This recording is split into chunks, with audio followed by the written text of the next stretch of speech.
잘 나오셨습니다. 우리 옆에 계신 분에게 이렇게 인사해 보겠습니다. 잘 나오셨습니다. 네, 잘 나오셨습니다. 우리 오늘 함께 볼 말씀은 사도행전 2장 22절에서 36절 말씀인데요. 우리 이 말씀을 저와 여러분이 교독했으면 좋겠습니다. 그리고 마지막 절은 함께 읽을 텐데요. 네, 사도행전 2장 22절에서 36절 말씀입니다.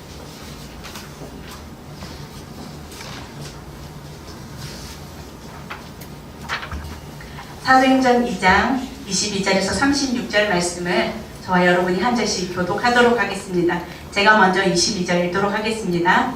이스라엘 사람들아, 이 말을 들으라. 너희도 아는 바와 같이 하나님께서 나사렛 예수로 큰 권능과 기사와 표적을 너희 가운데서 베푸사 너희 앞에서 그를 증언하셨느니라.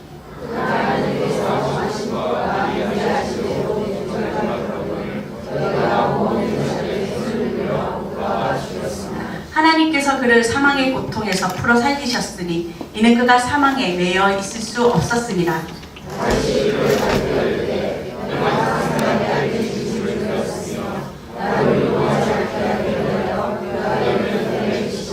그러므로 내 마음이 기뻐하였고 내 혀도 즐거워하였으며 육체도 희망에 거하리니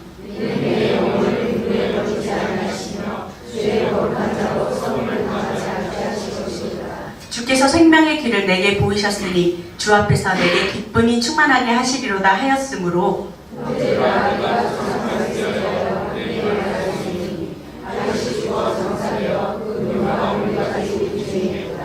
그는 선지자라. 하나님이 이미 맹세하사 그 자손 중에서 한 사람을 그 위에 앉게 하리라 하심을 알고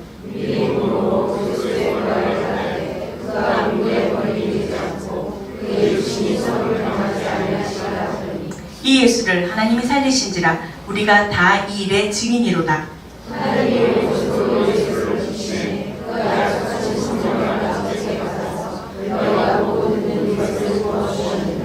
다윗은 하늘에 올라가지 못하였으나 친히 말하여 이르되 주께서 내 주에게 말씀하시기를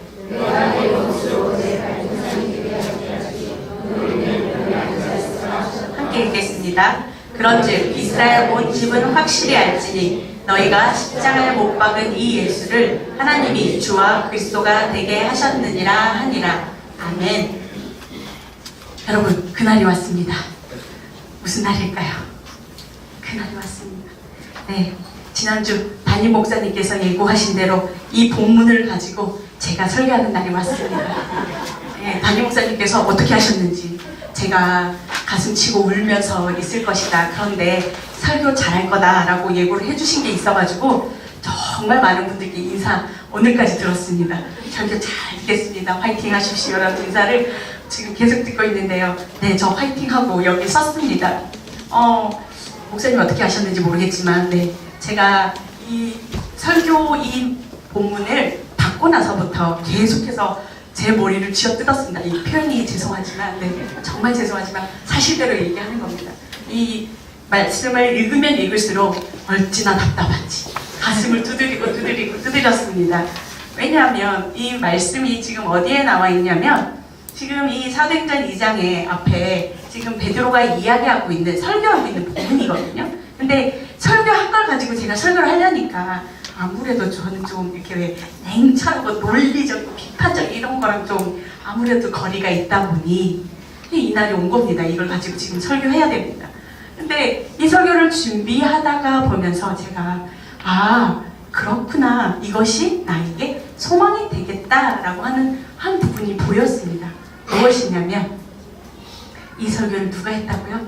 베드로가 했거든요. 베드로의 이 성향을 보면 아무래도 저랑 많이 비슷한 것 같아요. 근데 이 베드로가 지금 저랑 비슷했던 분인데 갑자기 뒤집어져가지고 이 성령의 능력으로 지금 이 설교를 하고 있단 말이에요.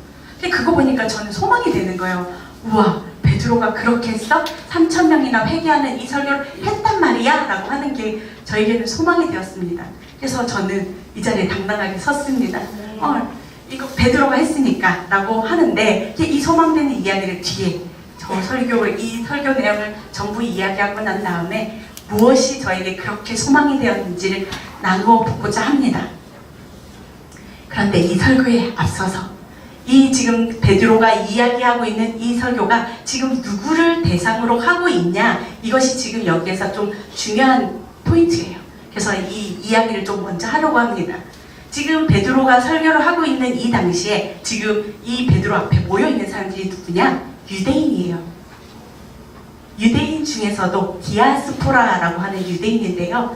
유대인인데 지금 이스라엘 이 지역 가운데 거주하고 있는, 살고 있는 사람들이 아니라 땅 끝으로 흩어져서 여러 지역에 살고 있는, 다른 나라에 살고 있는 사람들이 지금 6월절이라고 하는 이 명절을 지금 지내기 위해서 지금 예루살렘에 모여 있다가 오순절날 방언하는 소리를 듣고 지금 무슨 일이 일어났나 하고 지금 보러 온 거거든요. 그들 앞에서 지금 베드로가 설교를 하고 있는 것입니다. 이 사람들이 그 외국에서 왔으니까 외국을 먹은 유대인이란 말이죠. 이 시대 때 외국이라고 하면 그 헬라 문화예요.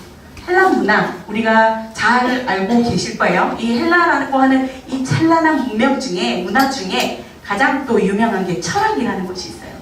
이미 아리스토텔레스, 우리가 아는 그런 여러 철학자들이 벌써 한 시대를 훅 지나간 다음이기 때문에 지금 이 헬라 시대에는 논리적으로 변증하고 수사학적으로 사람들의 그 말을 가지고 꼬투리 잡아서 또 얘기하는 그런 문화가 지금 여기에 계속 되고 있거든요.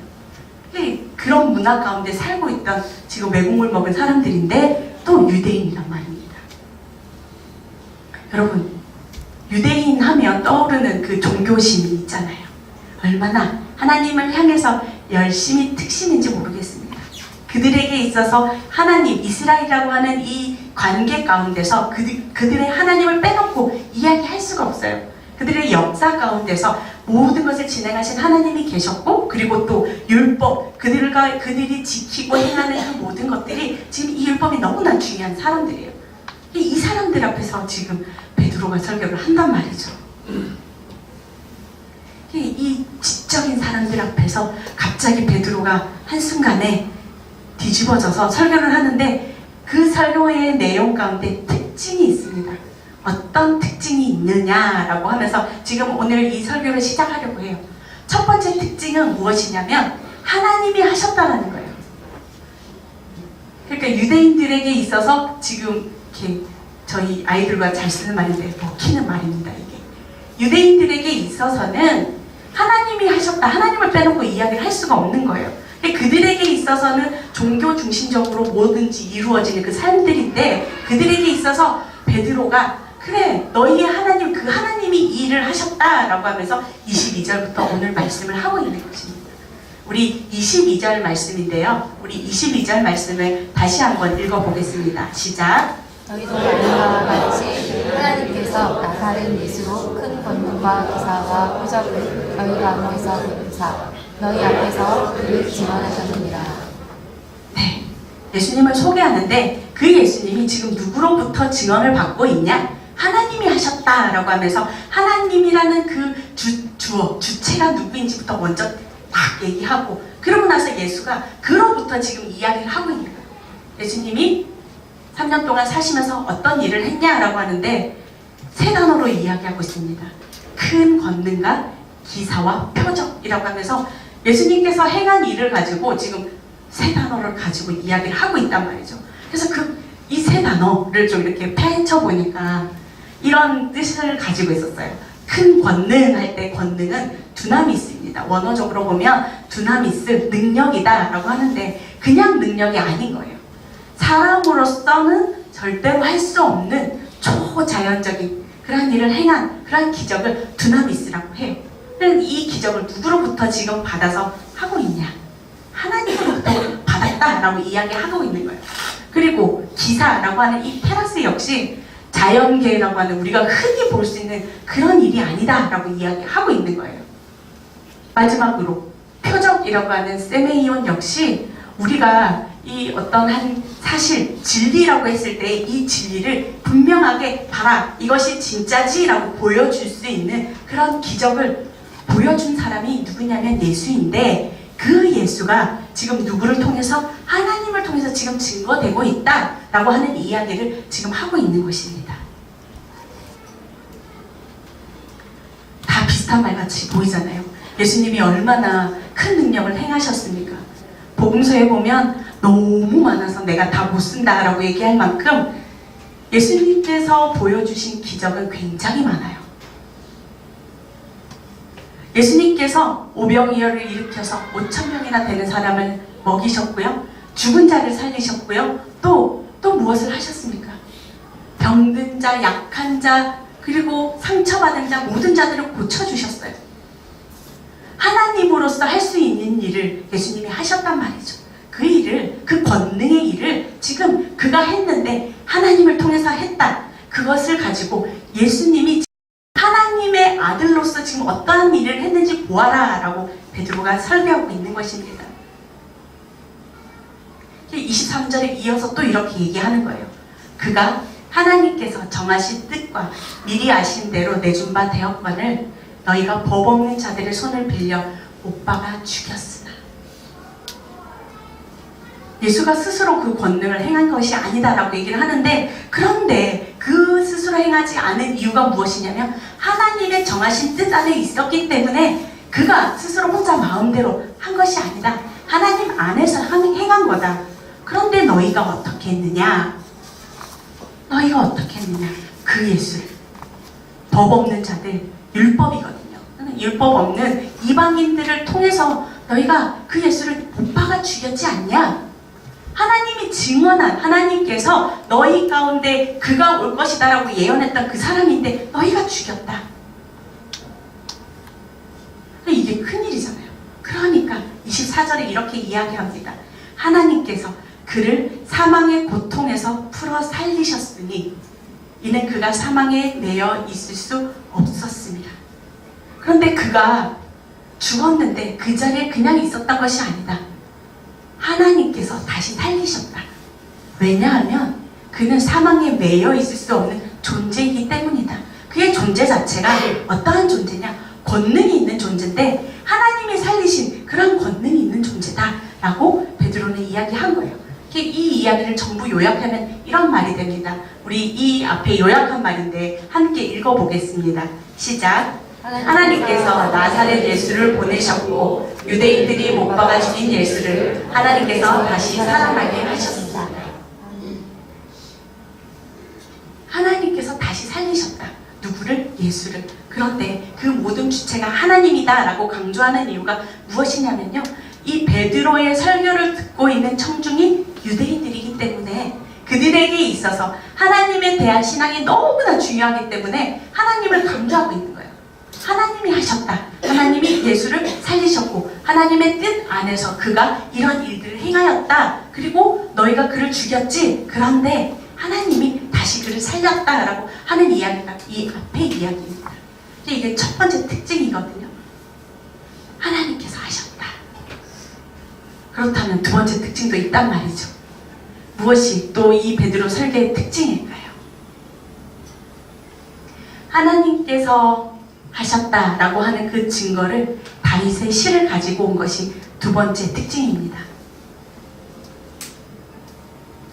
앞에서 하나님께서 그렇게 하셨다라고 하는데 그 예언들, 그 많은 것들 중에 또 증거하는 그 예언이 있다라고 하면서 다윗의 시를 가지고 왔는데 왜 하필 그 많은 선지자들 중에서도 다윗이라는 그 다윗 왕의 이야기를 가지고 온 것일까요? 베드로가 지금 이 설교를 하면서 사람들의 그 심리를 알고 파악하고 이야기를 하기 위해서 지금 다윗의 시를 가지고 온 것일까요? 이 다윗이라고 하는 이 존재, 이 인물이라고 할 때에 다윗은 지금 메시아에 예표되는 인물이거든요. 유대인들은 다 알고 있었어요. 그의 자손으로서 올 자가 누구인지 알고 있었단 말이죠. 그래서 베드로는 베드로의 능력이 아니라 그를 통해서 말하게 하는 이의 그 힘을 얻어서 존경받는 그 다윗의 말로 지금 이렇게 이야기한다라고 설득을 하고 있는 것입니다. 27절에서 28절 말씀인데요. 우리 이 말씀을 다시 한번 읽어보겠습니다. 시작. 이는 내 영혼을 음부에 버리지 아니하시며 주의 거룩한 자로 썩음을 당하지 않게 하실 것이미로다.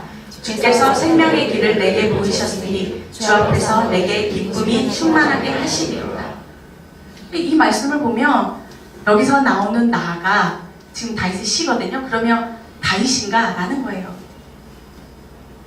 다윗이 예언한 지금 이 예언된 내용이 정말 다윗인가? 그런가? 아닌가? 한번 보자 라고 하면서 29절 28절 말씀에 이렇게 얘기합니다.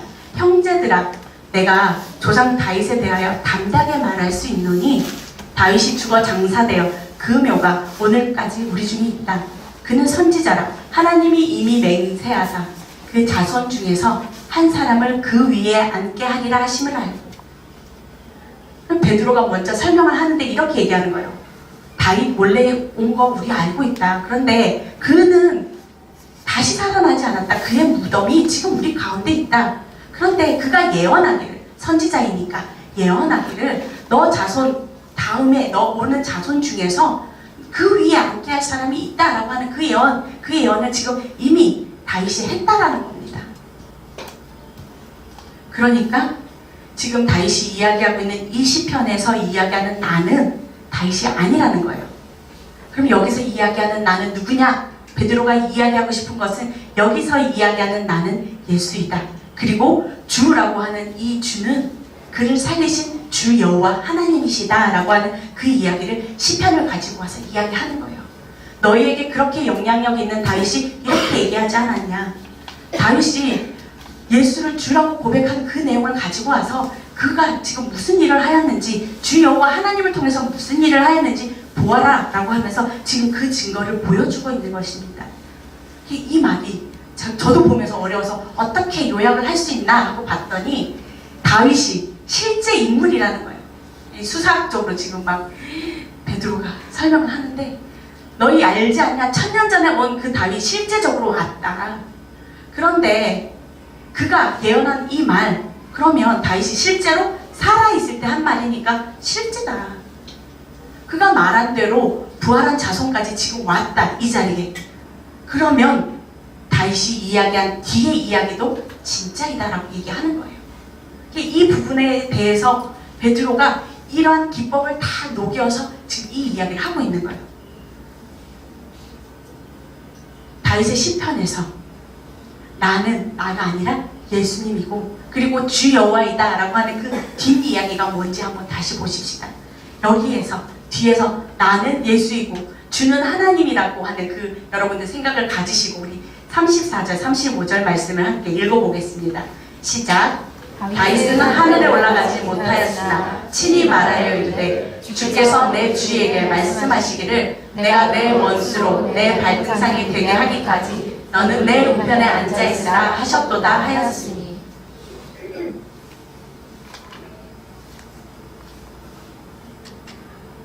다윗은 죽어서 하늘에 올라가지 못했어요.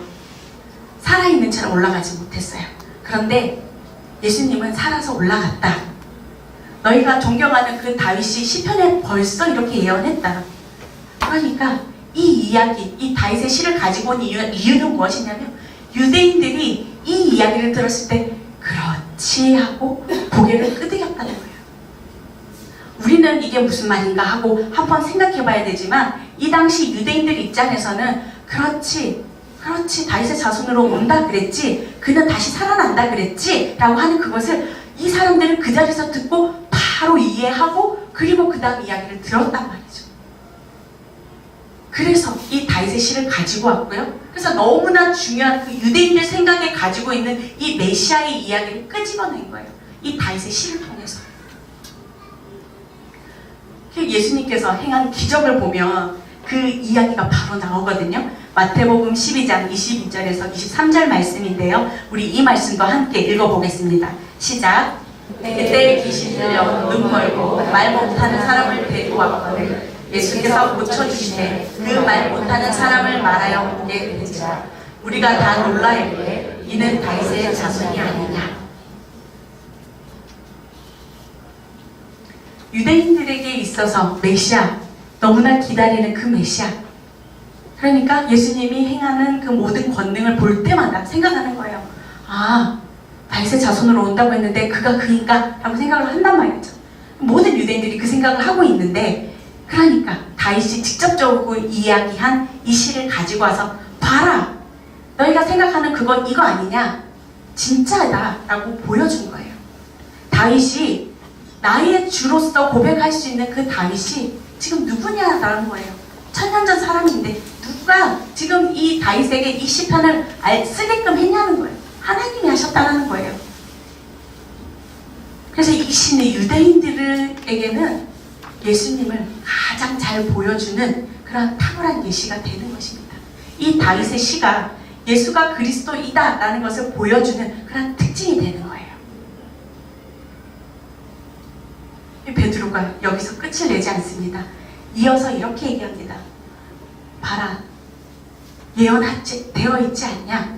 봐라, 하나님이 그를 증거하지 않냐? 그런데 그 일 나도 봤다.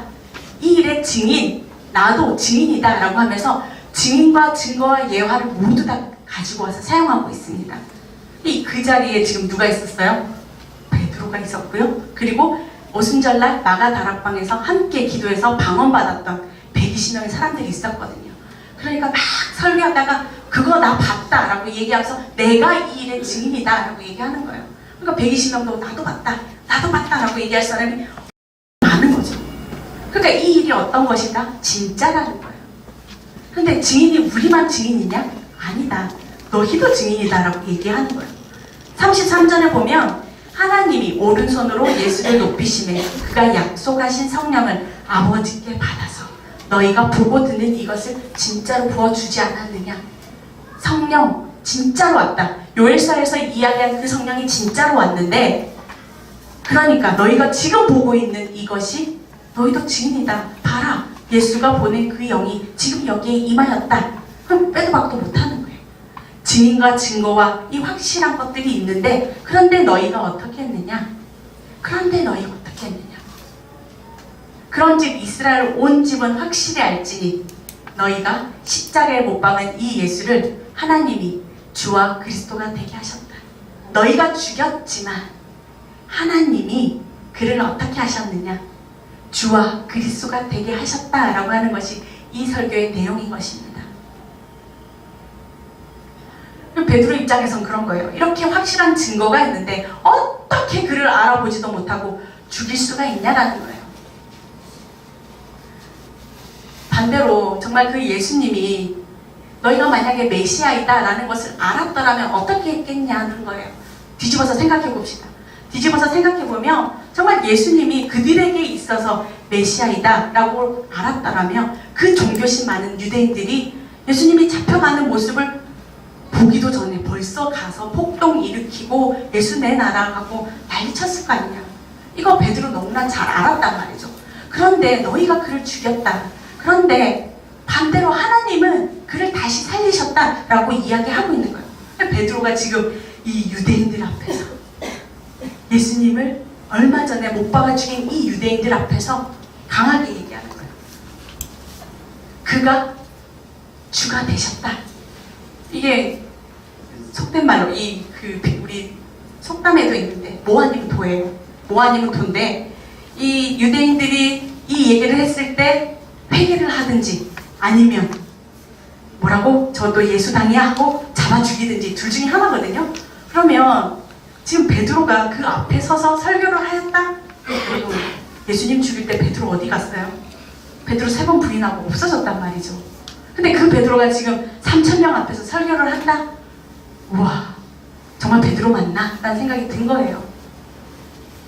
그러니까 베드로가 지금 이 설교를 하고 있는 것은 지금 자기 입을 벌려서 설교를 하고 있지만 자기 힘으로 할 수 없는 이 설교를 했다라는 거예요. 그러면 누구 힘으로? 그 청중들과 베드로를 잘 아는 성령님께서 베드로를 사용해서 이 권능의 설교를 했다라는 것입니다. 이것이 마지막 특징이에요. 베드로 스스로 자기 입을 통해서 하나님이 그를 살리셨다라고 크게 외치는 것이 아니라 성령님이 그 자리에 서 있는 베드로의 입을 통해서 이야기하셨다라는 거예요. 이 설교의 주체자가 베드로가 아니라 성령님이라는 것이 이 설교의 특징인 것입니다. 그래서 성령님이 여기에 모여있는 이 청중들에게 어떻게 하셨느냐? 예수에 대해서 정확하게 가르치셨고 이 청중들의 수준을 아시는 그 성령님이 청중들이 필요하고 지금 정확하게 무엇을 얘기하면 알아듣는지 먹히는지에 대해서 아시는 성령님이 이 다윗의 시를 기억나게 하시고 말하게 하셨다라는 거죠. 유대인들에게 성령님께서 하신 일은 무엇이냐면 동일하게 이 모든 일을 하나님께서 하신 것이다 라고 이야기하게 하셨다는 것입니다. 성령님께서 하셨는데 베드로가 하나님 나라의 이 삶을 살 때 부어지는 그 목적대로 서 있을 때에 성령님께서 이 일을 하셨다는 거예요. 앞에서 다른 사람들은 방언받고 막 기도하고 이러고 있는 그 동일한 성령님이 지금 베드로의 입을 통해서 이 설교를 하게 하셨다는 것입니다. 이 결과가 3,000명이 회개하는 그런 결과가 37절 이후부터는 나오고 있어요. 여기서 잠깐 다음 주 예고 드리겠습니다. 네, 저도 해야죠. 네. 다음 주에 담임 목사님께서 그 결과가 얼마나 화려한지 얘기해 주실 것입니다. 베드로가, 겁쟁이 베드로가 지금 서서 사람들 앞에서 한두 명도 아니고 3,000명 앞에서 와, 베드로 맞나? 라는 생각이 저는 이 설교를 준비하면서 정말 그 베드로가 그 베드로인가? 어떻게 한순간에 바뀌냐? 사람이 한순간에 바뀌면 큰일 나는데 베드로가 바뀌었단 말이죠. 근데 이게 계속해서 말씀을 보다 보니까 그냥 바뀐 게 아니에요. 성령님 때문에 바뀌었는데 한순간에 바뀌었고, 그리고 지금 데뷔 설교거든요. 첫 설교하는데 3,000명이 회개했다? 우와, 대단하다. 그래서 저희가 이 설교 보면서 그 성령님의 이 능력 내가 제일 필요한데 정말 그 생각한 거예요. 나도 그 성령님의 능력 받고 싶다. 그러면 어떻게 하면 되냐는 거예요. 어떻게 하면 나도 이 성령님처럼, 이 베드로처럼 성령님의 능력으로 설교를 할 수 있을까를 제일 많이 고민했어요. 왜냐하면 저는 그런 사람이거든요. 저는 좀 내가 할 수 있다라고 생각하는 어떤 범위 안에서는 최선을 다해서 노력하고 그리고 그거 가지고 이렇게 잘 해내는데, 그런데 그 범위를 넘어선 어떤 내가 못하는 영역을 막 이렇게 오다받고 그리고 또 이것을 해야 된다라는 부담감이 생길 때는 처음부터 시도를 안 합니다. 저는 태생이 그렇습니다. 네, 이 설교 준비하면서 보니까 진짜 그랬더라고요. 그런 사람인데, 그런데 성령님의 그 부르심 안에 서 있으면 그 능력 따라서 설교를 할 수 있다라는 이 말씀 들으니까 그렇구나. 그러면 이건 내가 하는 거 아니다. 내려놓자. 내가 하는 거 아니고 성령님께서 하시겠구나. 그러면 그 결과는 성령님께 맡겨드리고 나는 준비해서 이 자리에 서는 거 그거 하면 되겠다 하고, 그래서 그날이 왔는 오늘 이 시점에 지금 서서 설교하고 있는 거예요. 얼마나 제가 이 자리에 서기까지 많은 일이 있었는지 모르겠습니다. 네, 다행히 제 머리카락은 아직 많이 붙어 있습니다. 네, 하나님께서 하셨다라는 것이, 이것이 비단 저의 이야기만은 아닌 것 같습니다. 왜냐하면 우리가 이 세상 나라 사는데 하나님 나라를 사는 백성으로 살아야 된단 말이죠. 이것이 의무가 아니라 기대가 되고 소망이 되기를 여러분 축복합니다. 왜냐하면 성령님이 주인 되도록 나의 모든 주권을 드리면 그분의 능력이 나에게서 나타나기 때문이에요. 근데 이게 내 능력이 아니라는 거죠. 성령님의 능력이라는 거죠. 요즘 순전한 교회에서 지금 계속해서 그 사도행전 특강을 듣고 있잖아요. 하나님 나라에 대한 도전을 받고 하나님 나라는 이렇게 살아야 된다.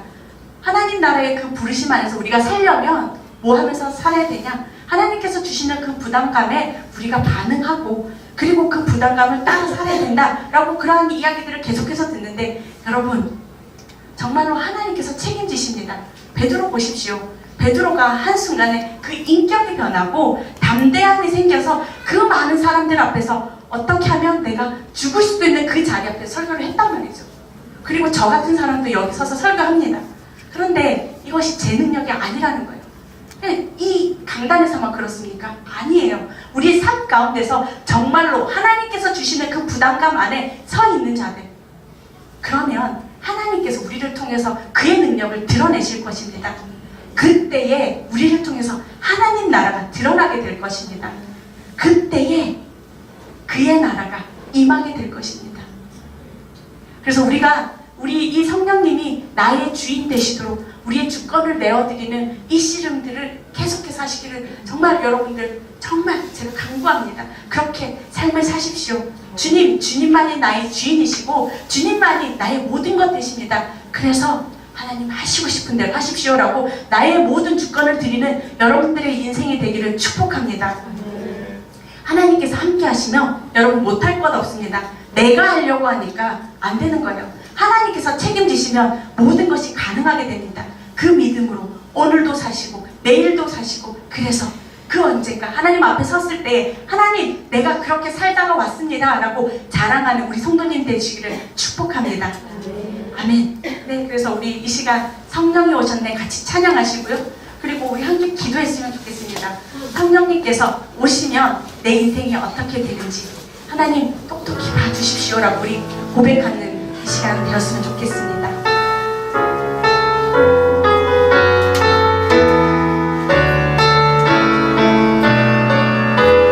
허무한 시절 지날 때, 허무한 시절 지날 때, 기쁜 한숨 내쉴 때, 그런 분명 보시며 단식하는 분인데, 저와 같이 너희를 버려두지 않으니 내가 너희와 영원히 함께하리. 성령이 오셨네. 성령이 오셨네. 성령이 오셨네. 내 주에 보내신 성령이 오셨네.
우리 인생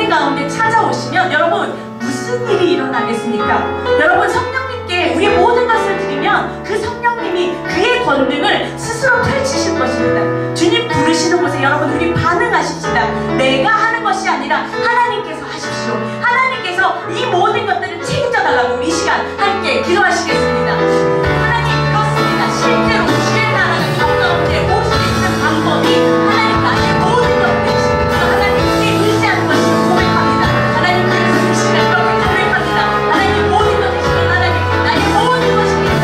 하나님 채우시고 주님께 나의 모든 전투를 드리니 하나님 이렇게 이기시옵소서. 내가 주님 나라 안에 서 있는 자로서 하나님 나를 모든 자로서 하나님 일으키고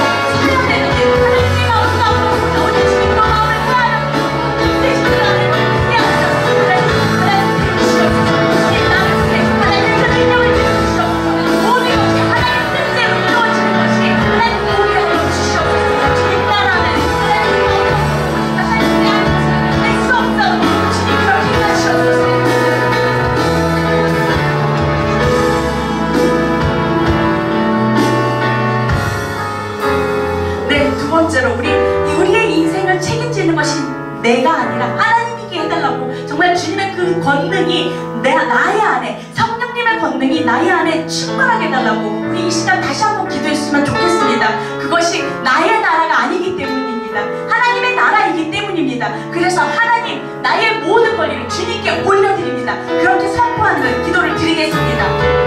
하나님, 그렇습니다. 하나님, 내가 하나님 앞에서 그 자리에서 하나님 주님의 나라를 공개하시고, 하나님 모든 주로 하나님께 드렸다. 주님의 나라를 이끄시옵소서. 성령이 오셨네. 성령이 오셨네. 내 주의 보내신 성령이 오셨네. 우리 인생 가운데 신이 찾아오셔서 그 나라 꿈을 하시네. 주님이 오시면 가능합니다. 성령이 오셨네. 성령이 오셨네. 내 주에 보내신 성령이 오셨네. 우리 인생 가운데 신이 찾아오셔서 그 나라 꿈꾸게 하시네.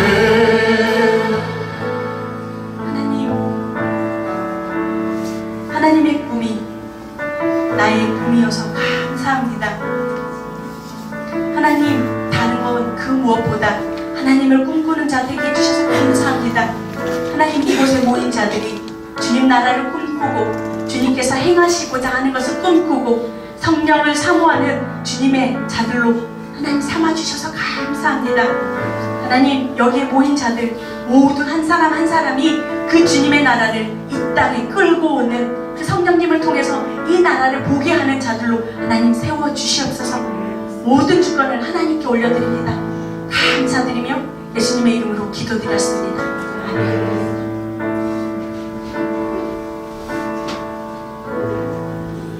네, 기도하겠습니다.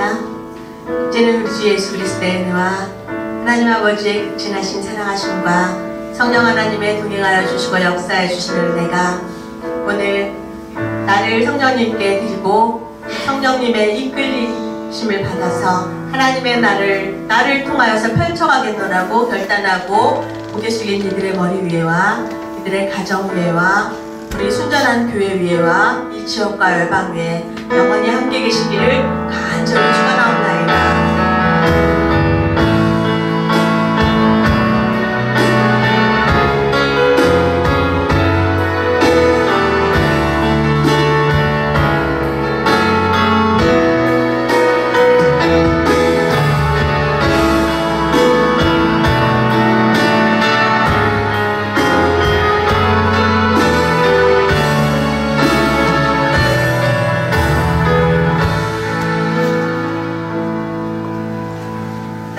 마쳤습니다. 우리 옆에 사람 보고 따뜻하게 손잡아 주시면서 우리 성령 충만한 삶 삽시다. 인사해 주시고 들어가시면 좋겠습니다.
애교 보고 계속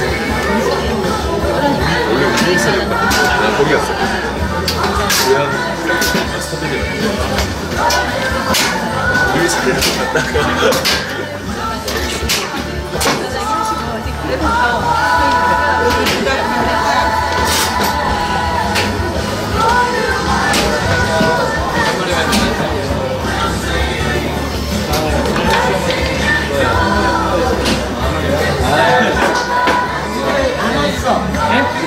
애기방 있어요. 어제 점프했는데 아침에 일어나니까 호흡 생겨요. 어제 마시고 목욕한 다음에 바로 잤어요. 새벽에도 건강하게. 네, 저 어제 밥 먹으니까